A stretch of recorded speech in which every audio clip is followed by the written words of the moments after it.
Hello everyone. Welcome back to STS, 사이언스, 테크놀로지, 이코노미, 스트래티지 등을 고민하는 곳입니다. 10월 7일 토요일 11시 10분경에 광교산 형제봉에 있었습니다. 산객들이 아주 수북하게 모여서 쉬고 있는데 그 형봉우리, 그 형제봉 인증석이 있잖아요. 그 앞에는 사진 찍으려고 줄을 쭉 서 있는 그런 상황입니다. 그래서 그 동생봉우리, 거기는 이제 파란 철망으로 바위를 덮어놨는데 거기 서서 배경에 보이는 그런 동영상을 제가 이렇게 쭉 찍고 있었는데, 주변에서 소곤소곤 소리 들리는데 남자 목소리가 하루에 단백질을 자기 체중만큼 먹어야 된다. 이런 끔찍하게 무식한 소리를 게 들린다 이겁니다. 그래서 저런 끔찍하게 무식한 소리 하는 자가 누구냐 이렇게 해서 한번 돌아봤더니 아주 그 싱싱하고 아주 잘생긴 청춘 남녀 커플이 이제 앉아 있는 거예요. 남자가 여자한테 이렇게 말하고 있더라는 겁니다. 그러니까 그 듣는 여자도 똑같이 무식한 것 같은데, 이 중요한 거 알려줘서 고맙다는 듯이 고개를 끄덕끄덕 하면서 이제 맞장구를 치더라는 거죠. 그래서 일반적으로 이제 광교산 그 형제봉까지 오르기는 일반적으로는 만만하지 않죠, 여기 코스가. 그래서 둘이서 이제 빡시게 등산 데이트하고 뭐 그런 건 좋은 일 아닙니까? 이런 거는 칭찬을 해야 할 것 같은데. 그래서 그 대화를 이제 상상으로 한번 재구성을 해보면은 이 빡신 산행 잘 하려면은 근육이 발달해야 되고 그러려면은 단백질을 많이 먹어야 된다. 이러면서 쏘곤쏘곤 하면서 그 죽치고 앉아서 놀고 있는 것 같더라는 겁니다. 체중 60kg라면 단백질 60kg 매일 먹을 수는 없잖아요. 영양학회 권장 섭취량의 1000일치입니다. 1000일치. 대략 3년 동안 먹을 단백질을 매일매일 먹는다는 거 불가능하지 않습니까? 이거 얼마나 무식한 소리입니까? 한국영양학회가 발표한 한국인의 단백질 권장 섭취량. 그 기준치가 2020년에 일부 개정되었는데 그 숫자가 상향됐습니다. 그래서 이제 공시됐는데 이 자료 제가 그림으로 그린 거 한번 보시죠. 첫 돌 이전 영아들은 하루 15g, 이게 이제 출발선인데 그 후 이제 성장하면서 지속적으로 단백질 섭취가 늘어나서 일생 최대치는 언제 어느 정도냐. 남성의 경우 15세부터 59세까지 하루 65g 단백질 섭취를 권장한다는 것이고요. 여성의 경우에는 12세부터 29세까지 하루 55g 단백질 섭취하라고 권장을 하고요. 그러면 최대치 이후에는 어떠냐? 남은 평생 동안 남성은 하루에 60g, 여성은 매일 50g, 이 정도 단백질 섭취가 권장량이라는 겁니다. 그래서 영양학회 저 보고서는 5년마다 갱신되는 것으로 제가 알고 있고요. 그래서 2015년 기준값이 2020년에 일부 상향 개정되었고요. 그래서 요거 이제 중요한 내용이기 때문에 저도 그 발표 즈음에 단백질 권장 섭취량에 대한 논쟁, 주로 단백질 과잉 섭취의 문제점에 대한 그런 내용을 그 분석해서 영상을 올린 게 있습니다. 지금도 남아 있을 겁니다. 여기서 하루 60g의 단백질이 도대체 어느 정도냐 이겁니다. 우리는 음식을 먹는 것이지 단백질을 먹는 거 아니잖아요. 그렇잖아요. 그래서 국립농업과학원에서 주요 먹거리별로 영양 분석한 데이터를 공시를 하고 있습니다. 이거 누구나 확인할 수 있습니다. 그래서 제가 확인한 것이 그 표와 같고요. 제가 이제 저렇게 발표를 하고 있습니다. 그런데 매우 복잡하게 보이죠. 그래서 저런 전체 그 영양소별로, 그 다음에 필수 아미노산, 필수 지방산, 그 다음에 각종 무기질, 각종 비타민류 이렇게 모조리 싹 다 잘 정리를 하고 있습니다. 그래서 저거 보기 너무 복잡하니까 저걸 기초로 해서 일단 오늘 주제가 단백질이니까 단백질에 대한 것만 제가 조금 전에 별도로 그림을 한번 그렸습니다. 한번 보시죠. 소고기, 고등어, 단백질이 풍부한 것 같지만은 김이나 참깨, 표고버섯 여기에 비교하면은 완전 이제 세 발의 피잖아. 명함도 못 내밀겠잖아. 그런데 저기서 지금 소고기, 고등어, 이게 이제 단백질이 있는 걸로 이렇게 나와 있는데 사람이 만들 수 없는 아미노산을 가지고 단백질을 만드니까요. 일단 아미노산을 만들어야 하잖아요. 사람이 만들 수 없는 아미노산을 소나 고등어는 만들 수 있는 재주가 있느냐? 그건 아닐 겁니다. 예. 사람이 만들 수 없는 필수 아미노산은 소나 고등어도 만들 수 없을 거라는 겁니다. 그러면은 소고기, 고등어 고기에 있는 그 필수 아미노산, 그 원초적 출처는 어디냐? 궁금하지 않습니까? 예. 잠시 후에 보기로 하고요. 현미 100g당 단백질이 지금 7.33g 있다고 하니까 하루 식사할 때, 한 번 식사할 때 밥 한 공기 대략 한 250g 정도 되지 않을까요? 그러면 거기에 단백질 18.3g이 있으니까 하루에 3끼 현미밥 먹으면은 그럼 단백질 한 55g은 되잖아요. 여기에 각종 반찬류, 뭐 김이나 참깨나 표고버섯, 가령 김치만 하더라도 김치에는 배추, 마늘, 고추, 생강 다 들어있잖아요. 예? 마늘에도 단백질이 있고요. 배추에도 단백질이 당연히 있습니다. 예. 당연히 있습니다. 여기에 모든 단백질 다 있습니다. 배추에는 필수 아미노산 다 들어있다고요. 없을 수가 없습니다. 예. 그래서 평범한 비건식 식사만 제대로 해도 단백질은 과잉 섭취가 문제되지 과소 섭취는 문제될 수가 없다는 겁니다. 이거. 예. 단백질 결핍증은 이 보통의 상황에서는 거의 상상도 할 수 없다고 저는 봅니다. 이거. 예? 그래서 단백질 보충제라는 것은 완전히 지금 더럽고 사악한 상술 아니냐. 저는 그렇게 보는 입장입니다. 과거에는 말이죠. 담배가 미용과 건강에 좋다고 뭐 라디오, TV에서 아주 요란하게 선전하고 막 그러던 그런 시절도 있었습니다. 그래서 아주 그 유명 인기 스타가 나와서 이거 먹으면 담배 피우면은 미용에도 좋고 건강에도 좋다고 선전하고 그랬다는 거죠. 예. 그래서 단백질 보충제 본질은 저는 저런 거 먹는 거 저는 해롭다고 보는 입장이거든요. 그런 점에서 아주 그 성능이 약한 독약 아니냐 저는 그런 입장입니다. 그래서 그런데 이제 돈 되면 뭐든지 하는 아주 그 더럽고 사악한 상술이 건강에 해로운데도 그거 좋다고 비싸게 팔아먹는 그런 거 아니냐 싶다는 겁니다. 예, 제가 볼 때는. 그래서 문제는 돈 주고 저런 거 사먹는 것들이 완전히 구제불능 무식한 등신들이죠. 아닙니까?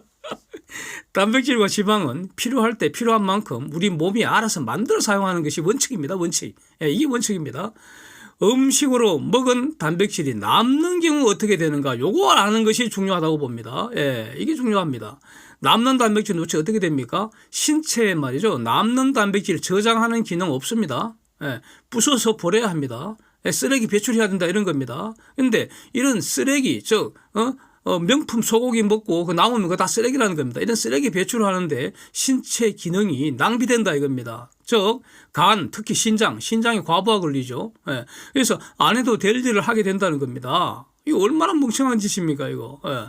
단백질 부순다. 즉 문자를 쓰면 단백질 분해한다는 거 아닙니까? 단백질 분해하면 그 아미노산 되잖아요. 예. 그래서 그 과정에서 독성 물질이 생길 수도 있다는 겁니다. 가령 포도당 같으면은 탄소, 수소, 산소로만 구성되어 있기 때문에 그 포도당 분자식이 C6H12O6 아닙니까? 예. 그래서 이걸 부숴 뿌리면은 물하고 이산화탄소가 생기는 거 아닙니까? 물은 우리 몸이 재활용하면 되고요. 이산화탄소는 산소하고 교환하면 됩니다. 숨 쉴 때. 예? 이산화탄소가 얼마나 중요한 물질인데 예. 아무 문제가 없습니다. 아무 문제 없어. 근데 단백질은 어떻습니까? 아미노산의 펩티드 결합이니까 탄소, 수소, 산소 외에 여기에 더해서 아미노기가 있는데 여기에 질소를 포함하고 있잖아요. 질소 원자 1개에 수소 원자 2개가 결합된 형태 아미노기 아닙니까? 여기 요거 이제 과잉 섭취한 단백질을 아미노산으로 분해할 때 분해해서 이제 갖다 버려야 되는데 쓰레기 배출해야 되는데 질소 관련 해로운 물질이 생성될 수도 있다 이겁니다. 요와 관련해서 이제 관련되는 게 요로결석이나 요로산이나 아미노산 대사 부산물이 독성 물질로 작용할 수도 있다 이런 겁니다. 한마디로 좋을 거 하나도 없다는 거지. 단백질 너무 많이 먹으면. 포도당은 연료입니다. 연료, 에너지원입니다. 에너지원은 기본적으로 포도당입니다. 그래서 그러면서 동시에 단백질과 지방을 만드는 원재료이기도 합니다. 그러니까 포도당은 진짜 중요합니다. 이거.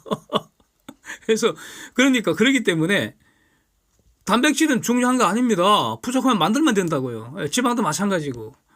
그러나 포도당은 그 에너지원이면서 동시에 단백질 지방 만드는 원재료이기 때문에 매우 중요하기 때문에 절대로 안 버리죠. 한 방울도 안 버립니다. 남는 거는 모조리 싹 저장을 합니다. 예. 신체가 포도당 저장하는 창고가 뭡니까? 그게 바로 혈당, 글리코겐, 중성지방 이런 거라는 겁니다. 중성지방의 본질은 포도당의 저장 형태이기 때문에 그러니까 적절한 중성지방은 매우 중요합니다. 필수입니다. 예. 여기서 단백질을 에너지원으로 사용하는 경우라는 것은 정상 상태에서는 이게 상상도 할 수 없습니다. 일어나지 않습니다. 이런 일이. 예. 가령 이제 우리가 단식을 한다 그럴 때 그러면 단식이라는 것은 이제 식사를 안 하는 거 아닙니까? 식사를 한다는 것은 그리고 포도당 공급하는 거라고요. 포도당과 각종 영양소 공급하는 겁니다. 예. 한마디로 말하면 예. 식사한다는 것은 예. 포도당, 필수 아미노산, 필수 지방산, 그다음에 각종 비타민들, 각종 무기질 이런 거 공급하는 겁니다. 식사라는 것은. 근데 단식을 하면 바로 쓸 수 있는 포도당을 공급을 안 한다는 거 아닙니까? 그런데 신체에 저장되어 있는 포도당이 다 사용했는데도 불구하고 식사를 안 해주면, 즉 연료 보충을 안 해주면 그럼 어떻게 됩니까? 일단 먼저 중성지방 분해해서 에너지원으로 쓰고요. 최악의 경우에는 죽기 직전에는 단백질을 부숴서 이제 에너지원으로 태운다 이겁니다. 예. 그래야죠. 예. 이제 죽기 직전에 하는 거고요. 굶어 죽기 직전에. 그래서 이제 단식을 계속 하게 되면, 즉 식사를 계속 안 하게 되면 이 말이잖아요. 그러면은 중성지방 분해해서 저장했던 포도당 도로 꺼내서 에너지원, 즉 땔감으로 사용을 해야지 됩니다. 그래야지 심장이 박동을 하고요. 뇌세포가 살아서 꿈뻑꿈뻑 할 수 있잖아요. 그런데 여기서 지방을 에너지원으로 사용하게 되면 흔적이 남습니다. 흔적이. 모든 것은 다 증거가 남다 이거죠. 예? 혈액 속에 케톤 수치가 쑥 올라가게 된다 이겁니다. 예. 진짜 단식과 가짜 단식, 사기 단식, 방탄 단식 구별 기준은 혈액 속에 케톤 수치가 될 수 있습니다. 그래서 혈액 검사하면은 대번 뽀록 나는 거죠. 단식한다는 그놈의 케톤 수치가 정상이라면은 겉으로는 단식 쇼지를 하면서 뒤로 몰래 처먹었다는 증거 아닙니까 이거? 예? 그래서 아니 멍청한 것들이 내가 단식한다니까 진짜인 줄 알더라 이지랄하면서 키덕키덕거리면서 아가리로 털어넣는 그 꼬라지를 몰카로 꽉 찍었으면 완전 그 대박 날 것 같은데. 네. 오늘은요, 그 광교역 1번 출구 나와갖고요, 광교산 바로 오르기 시작해서 형제봉, 토끼봉, 시루봉, 콕찍고 수지구청역으로 쪼로록 이렇게 하산을 했는데, 한 번도 안 쉬었고요, 속도를 좀 높였습니다. 그러니까 총 거리가 한 12.7km 정도 됐는데, 평속 한 4km 정도 나온 것 같습니다. 그러니까 이제 전성기만큼은 아직도 아닌데, 동력은 좀 회복되는 것 같습니다. 예. 산길샘 그 통계 제가 올린 거 한번 보시면 휴식이 7분 적혀 있는데 그 쉰 건 아니고요. 아마 산행 그 종료하기 직전에 체력 단련장이 보여서 그때 요즘 제가 엿기를 좀 들고 있거든요. 계속 그 보일 때마다 엿기 들고 그러는데 엿기를 이렇게 좀 많이 들고 왔는데 그때는 이제 움직임이 없으니까 그때는 이제 휴식으로 이렇게 딱 찍힌 것으로 이렇게 보인다 이겁니다. 그래서 이건 뭐 제가 이렇게 뭐 자랑하려고 이런 말씀 드리는 거 아니고요. 뭐 하여튼 저보다 덕력이 뛰어난 분들을 제가 많이 알고 있기 때문에 그런 분들에 비하면 저는 명함도 못 내미는 수준입니다. 자랑하려는 거 아니고요. 비건식 완벽하게 이제 실천한 지 이제 제가 한 9년 차 되는 것 같습니다. 그래서 건강에 뭐 문제 없다. 건강에 좋다. 이 살아있는 직접 증거 아니냐 이런 걸로 제가 이렇게 말씀드리는 겁니다. 고기 안 먹어도 단백질 보충제 그런 거 안 먹어도 아무 문제 없다. 거기에 대한 제가 바로 증인이고 증거물 그 자체 아닌가 뭐 이런 취지입니다. 하여튼 그 오늘 산행에서 저는 그 앞에 가던 모든 상객들 제가 모조리 싹 추월했습니다. 오늘은 그 물 350cc짜리 하나만 딱 들고 그냥 좀 뛰다시피 걸었거든요. 그래서 근데 그 형제봉 계단 오를 때 저를 추월한 분이 한 서너 명 있었던 것 같습니다. 딱 그래서 뭐 쳐다본 건 아니고 이렇게 옆 눈으로 살짝 봤더니 아마 청년들 일행인 것 같아요. 같은 일행들. 그래서 제가 그 재수 안 한 7, 8학번입니다. 7, 8학번. 예. 그러니까 나이가 적은 건 아니죠. 그런데도 일반 산행에서 저를 추월하는 사람은 거의 없는데 그래서 봤더니 웬 고수들인가 해서 봤더니 이 청년들이 계단을 2칸씩 오르더라고요. 2칸씩. 2칸씩 오르니까 저는 1칸씩 오르니까 당연히 줄 추월하는 건 당연한데 원래 이 형제봉 계단 높이는 좀 낮은 편입니다. 그 높이가. 그래서 계단 하나의 높이가 좀 낮은 편입니다. 2칸씩 오르는 것이 더 효율적일 수도 있습니다. 제가 이전 영상에서 계단 오르는 정석 한번 그 영상 올린 게 있지 않습니까? 그 원리 적용해서 2칸씩 오를 수도 있습니다. 그런데 저 같은 경우는 2칸씩 올라가면 2칸씩 내려가야 하잖아요. 그러면 이 속도가 너무 빠르니까 위험하니까 위험하면 안 되니까. 뭐 위험 관리는 철저한 편이니까. 그래서 하여튼 저는 1칸씩 그러나 일정한 속도로 계속 올라갔습니다. 그러면 여기서 도대체 이 단백질은 언제 왜 사용하는가 이겁니다. 일반적인 경우에는 에너지원 아닙니다. 그래서 단백질은 세포 만들고 세포 성장할 때 그때 필요합니다.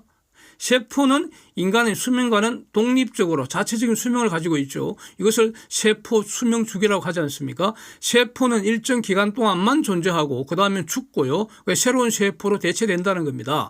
즉 헌 세포가 싱싱한 새로운 세포로 대체된다는 거니까 이거 굉장히 좋은 거 아닙니까? 그런데 모든 세포가 그렇게 되면 좋겠는데 그렇지는 않고요. 세포 수명 주기는 세포마다 다 달라서 가령 뭐 피부 세포 같으면은 몇 주 또 수개월 또 만에 싹 새로 교체된다는 거죠. 그런데 가령 뭐 중추 신경세포 중에 뇌신경세포, 뉴런 같은 거 이런 거는 수명이 가장 긴 세포 그룹이다. 평생 간다는 거죠. 교체 안 되고.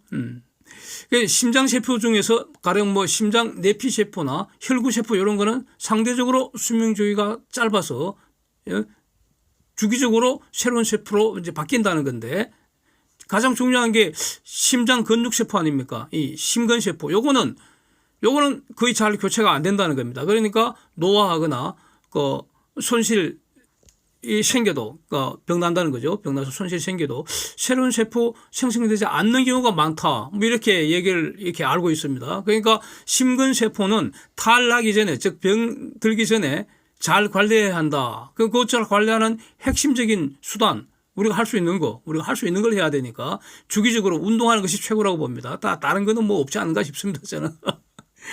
뼈 중요하잖아요. 뼈를 구성하는 세포도 교체되는 걸로 알고 있죠. 교체된다고 합니다. 다만 그 수명 주기가 너무 길어서 수년 또는 수십 년 걸린다는 거 아닙니까?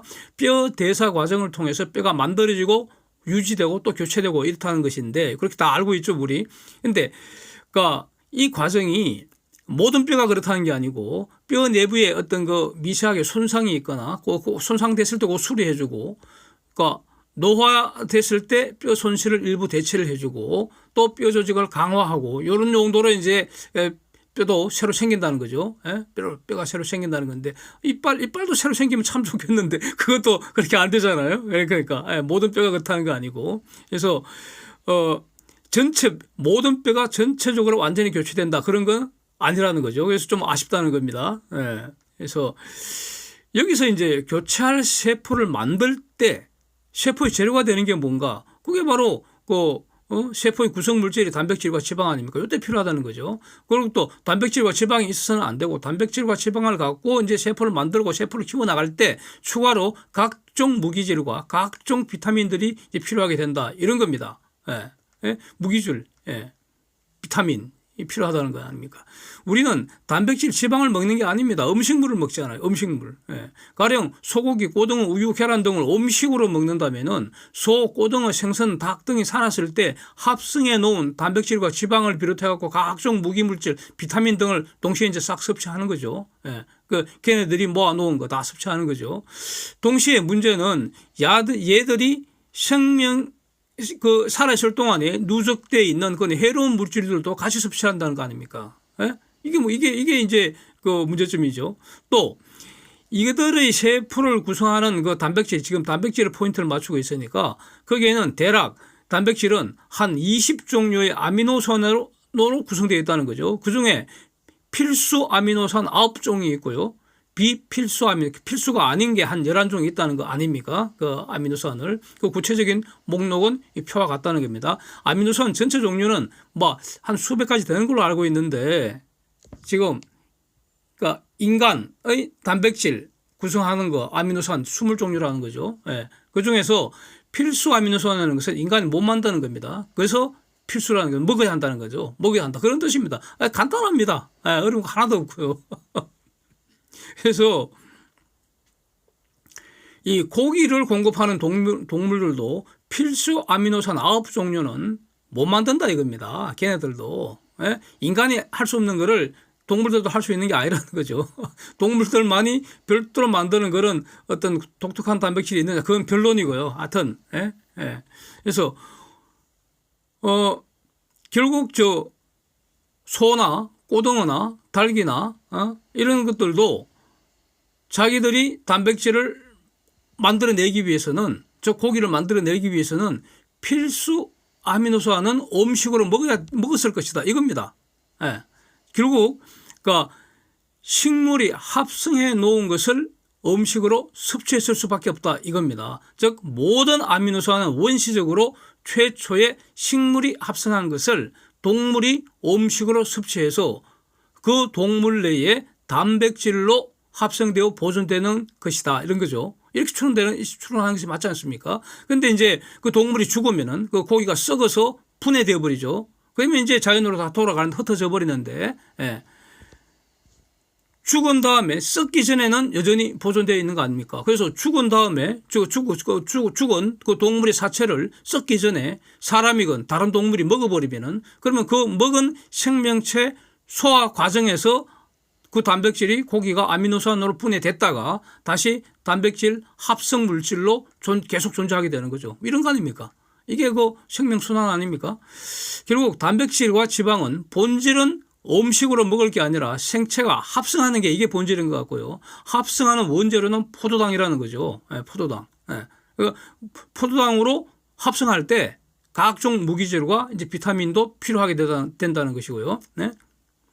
포도당으로 아미노산 합성해서 단백질 합성하고, 포도당으로 지방산 합성해서 지방 합성하고, 이렇게 합성한 단백질과 지방으로 세포를 합성한다. 이게 생명 과정이 이제 그 생명 과정의 본질이고, 이게 반복해서 계속 진행된다는 거 아닙니까? 이 과정에서 어떤 비타민은 합성되기도 하고요. 가령 비타민 D 아닙니까? 또 음식으로 섭취되는 것도 있고요. 무기물질은 합성 절대 못하죠. 반드시 무기물질은 음식으로 섭취를 해야 합니다. 가령 칼슘, 칼륨, 나트륨 이런 무기물질을 생체가 합성 못하죠. 절대 못하죠. 이게 질량보존법칙 아닙니까? 이런 것들도. 이미 존재하는 것을 식물이 흡수해서 식물의 그 생명체 내에서 이제 그 존재하다가 그걸 음식으로 먹게 되면은 그걸 음식으로 먹은 식물을 음식으로 먹은 동물의 체내에 이제 존재하게 되는 겁니다. 무기물질은 이런 겁니다. 그래서 생체가 합성하지 못하는 거, 그건 반드시 음식으로 먹어야 합니다. 그걸 음식으로 먹는 겁니다. 음식으로 반드시 섭취해야 하는 것, 즉 음식 안 먹으면 살지 못하고 죽게 되는데, 그래서 반드시 먹어야 하는 것, 그게 바로 제일 중요한 게 포도당입니다. 포도당. 그 다음에 필수 아미노산, 필수 지방산, 무기물, 그 다음에 비타민 이런 겁니다. 비타민 D는 매우 필수인데 우리가 먹는 게 아니죠. 우리가 만들어야 합니다. 그래서 그 자외선에 피부가 노출돼야지 만들 수 있다는 겁니다. 그래서 이런 음식들 중에서 식물성, 가령 뭐 현미나 보리나 통밀이나 콩이나 채소나 과일, 견과 이런 데에는 위에서 열거했던 모든 필수로 먹어야 하는 것들이 골고루 빠짐없이 아주 풍부하게 들어있다. 그런 겁니다. 이거 다 확인됩니다. 국립농업과학원에서 발표하는 그 먹거리별 영양소 그 공시, 그 데이터 보면 다 확인되는 겁니다. 제가 온 말 하는 거 아닙니다. 그래서 바로 그래서 이런 음식들이 보약 중에 최고의 보약 아니냐. 그래서 밥이 보약이다. 이 말이 맞는 것 같습니다. 여기서 또 아주 재미있는 사실, 가령 아미노산의 일종의 아르지닌이 있습니다. 위에서 봤던 그 우리가 분류한 표에 의하면은 비필수 아미노산입니다. 다시 말하면 인간은 합성할 수 있습니다. 아르지닌 아미노산을. 포도당 갖고 아르지닌 아미노산을 인간은 만들어냅니다. 그런데 고양이는 만들지 못합니다. 그래서 고양이한테 아르지닌은 필수 아미노산이 된다는 겁니다. 그런데 그렇다고 해서 고양이가 육식이 필수라는 것은 아니라는 겁니다. 현미, 보리, 통밀, 콩, 견과류 등 다양한 식물에는 식품에는 아르지닌 아미노산이 다 있습니다. 포함되어 있습니다. 그래서 아르지닌은 일반적으로 다양한 곡물, 콩류, 견과류, 씨앗 이런데 식물식품에 다 존재합니다. 그래서 다시 한번 제가 그 보리, 우리 집 보리 이야기를 한다면은 보리 토이푸들입니다. 토이푸들. 그래서 생후 100일째 이제 우리 집에 와서요. 그때부터 완전 비건식으로 이제 같이 살고 있는데 이제 한 3살 이제 3년 차 넘어갑니다. 3년 차. 지난번에 2번째 그 생일 축하 파티한 영상도 올리고 그랬었는데 체중 3.6kg. 그건 완전 일정하고요. 일정하고. 보리 운동능력 아주 대단합니다. 산길 한 10km 정도 쉬지 않고 달리거나 걷거나 막 그렇습니다. 계속 뛰고 그러지도 않고요. 왜냐하면 제가 계속 뛰지를 못하니까 10km 산길 뛰는 정도로 가끔 뛰고 뛰는 정도로 걷기는 하지만 계속 뛰어본 적은 없고요. 산길에서는. 제가 한번 지금 조만간 시도하려고 합니다.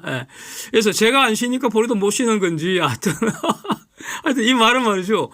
고양이도 비건식이 가능하다. 저는 그렇게 보는 입장입니다. 고양이 또는 사자, 호랑이 등등 얘네들이 비건식으로 가능하겠는가. 요거는 지금 그러니까 논쟁이 진행 중인 것으로 알고 있는데 하여튼 저는 가능하다. 저는 그런 입장입니다. 그래서 지금 실험적으로 고양이도 아주 어린 고양이도 비건식으로 한번 키워볼까 하는 그런 그 마음이 없는 것도 아닌데 근데 아마 안 할 것 같습니다.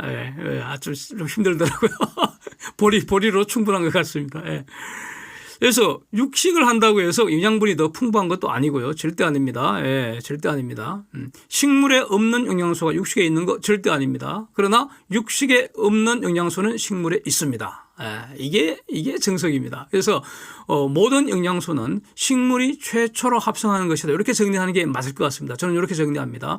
식물이 최초로 광합성으로 프로당 합성하고요. 식물이 최초로 각종 비타민 합성하고요. 식물이 최초로 무기물질 흡수해서 보관하고요. 식물이 최초로 모든 아미노산 합성하고요. 식물이 최초로 모든 지방산 합성하고 그래서 식물이 최초로 단백질과 지방 합성한다. 이게 맞는 것 같습니다. 이게 맞는 것 같습니다. 그래서 인간은 육식을 하지 않아도 이런 각종 식물성 식품 통하여서 필요한 모든 영양소 필요한 만큼 얻을 수 있고요. 육식의 해로움도 막을 수 있습니다. 가령 육식의 해로움은 어떤 거냐. 콜레스테롤 과잉 섭취가 예방됩니다. 식물에는 콜레스테롤이 아예 없습니다. 없습니다. 그런데 동물은 콜레스테롤이 필요한데 각자 자기에게 필요한 콜레스테롤은 지가 필요할 때 필요한 만큼 바로 합성해서 쓴다 이겁니다. 그런데 그다음에 육식은 소화 과정에서 체액을 산성화시키는 정도가 매우 심합니다. 육식은 소화 과정에서 독성 물질이 배출될 수도 있습니다. 그래서 육식에는 유해 물질이 먹이사슬을 통해서 축적되었을 수도 있다 이런 겁니다. 그래서 건강의 정석은 비건식 그다음에 아주 주기적인 운동이다. 이렇게 정리가 됩니다. Thanks for watching. See you next.